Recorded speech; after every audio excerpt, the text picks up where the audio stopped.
the last of the 3 boxes of honey, the spring crop, which we're going to extract now.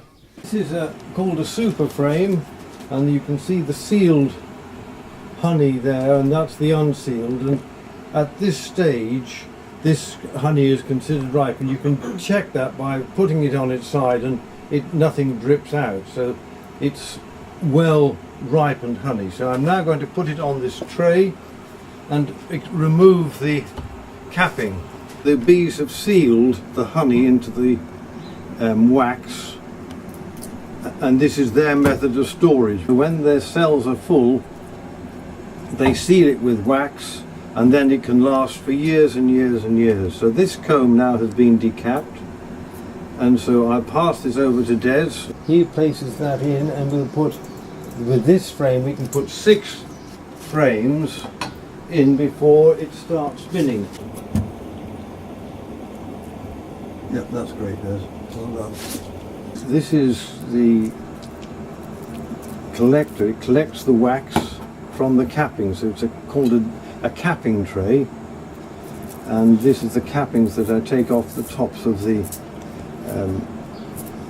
comb so that we can get the honey out. And all this wax is all kept because wax as well as the honey is valuable. And this is my new toy, this capping knife. It's called a capping knife, and it's much harder to use than the normal one, which is very bad news because I spent £20 on this toy and I'm feeling a bit miserable about it at the moment. The wax is used for candles, for cosmetics. The Orthodox Church in Greece and in Russia, they use only beeswax for their candles. Do you need a light or a heavy next? I'll have another light. Make sure that the ends go symmetrically round, so if that's there, that one should be there. In a centrifuge, if it's not balanced, it shakes and rattles and rolls and doesn't do the machine any good. If you don't have this closed, all the honey would flow out of here and I'd lose it all, and I'd be in a sticky mess and a very unhappy bunny.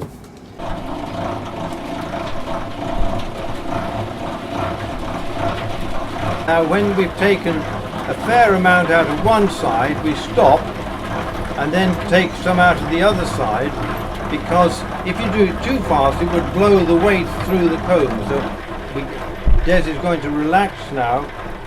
It'll stop spinning round and we'll take the frames out and turn them round, and you can see the honey flowing down the edge of the drum. Now you can see that a lot of it's not all gone, but here there's a lot of honey and here's less. If I'd carried on spinning it this way, the weight here would have broken the wax through.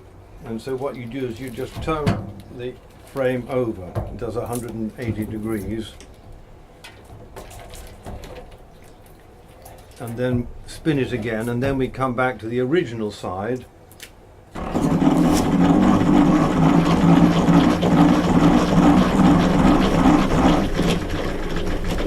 That's an empty frame now, and you see, you get a good view. You can see the empty cells where the honey's been spun out. So now I put this back into the beehive, and the bees will dry it out as though there was never any honey in it. And when we finished, if you look down into the drum, you can see the honey lying down in the bottom of the drum. You asked me about wax and what it's used for. We talked about it being used for candles, for cosmetics, in certain herbal preparations it's used, but it's also used for making these sheets of foundation with wire in it that you put into the frames, so that on this hexagonal base here they draw out the comb, so you've got cells like this into which they want to store their honey. Or in fact the queen will lay eggs if it's in a different part of the hive, and in the eggs you get the larva, so that you get the workers and the queen cells and the drone cells. and they store pollen in there as well. The energy they require to get all the wax on there is equivalent to a third of the crop. So if they have to draw out the wax from this to this, it's taken about a third of the amount, so you'd have got a third more honey if they didn't have to draw it out. It's just interesting, this frame here, it looks different, and that's because there wasn't honey stored there, it was pollen stored there. So you can get a different pattern. It's been spun out and capped, and here it looks totally different, and that's because there was no honey there, it's all pollen. And you can see that because it's not reflecting light the way the liquid honey did. Another name for the pollen in beekeeping is called bee bread, because it's part of the food that the bees need to give to the eggs and the larvae when the bees are developing in the comb. And here's a bumblebee come in to join us. Look, he smelt the honey, or she smelt the honey, and it's too good to miss. So suddenly, won't like the heat of the tray.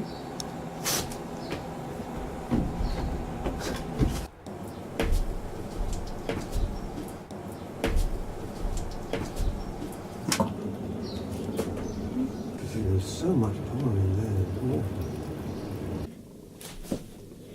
Good.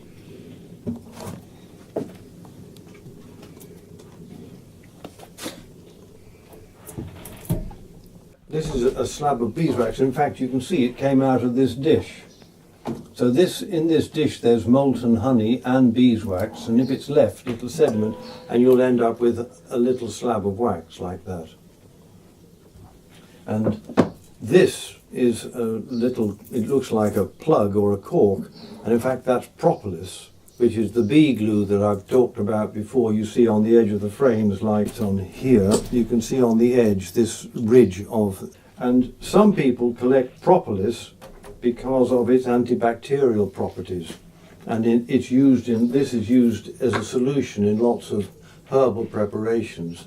And there are many herbalists who, particularly in Scandinavia, who use a lot of it, and sometimes it can command quite high prices if it suddenly becomes fashionable. I once sold about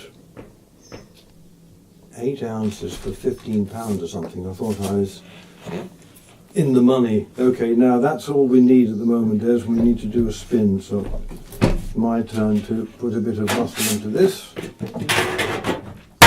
You have to start spinning slowly because of the weight of the honey in the comb. If you do it too fast, it crushes the comb. So patience is a virtue, like in most things in life, I suppose.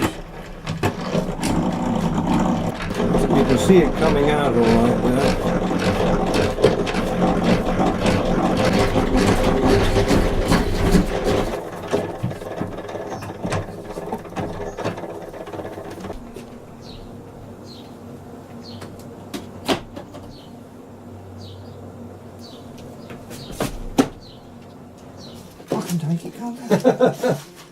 But I mean, we can leave it down here when I have my bees. So these are on the way back to the hive now for the bees to take off the residual honey and put it back into their... I'll let you put it in, Desmond. You're going to take 2? Okay.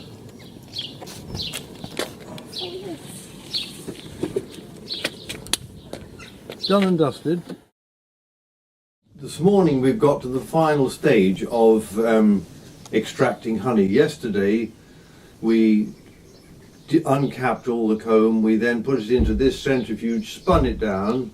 So now we're going to run the honey out of here, which has got wax that's settled up at the top, through this final filter, and I did a little bit beforehand so you could see, and you can see the bits of fine little flakes of wax lying on this fine filter, and this is the final stage. So what one does is open up the tap, and this golden liquid, which is heaven, is better than usual for a spring honey. I think it's got a more intense flavour.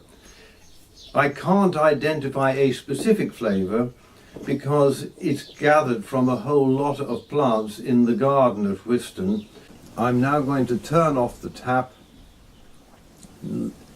so that finishes it. The best bit of all is you always get a little drip, and that's when I can taste the honey. So I run my finger along there so I can make sure it's okay.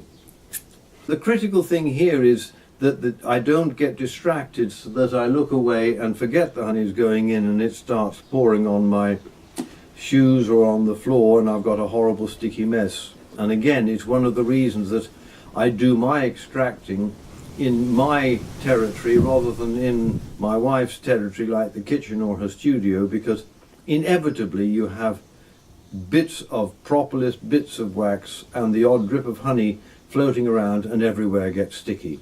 So this is where I can do it, and I don't have to have any guilty consciences.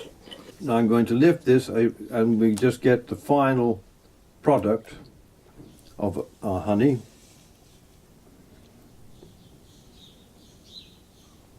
A food that people in the past have killed for, because it in ancient times was the only source of sweetness. There wasn't such a thing as sugar.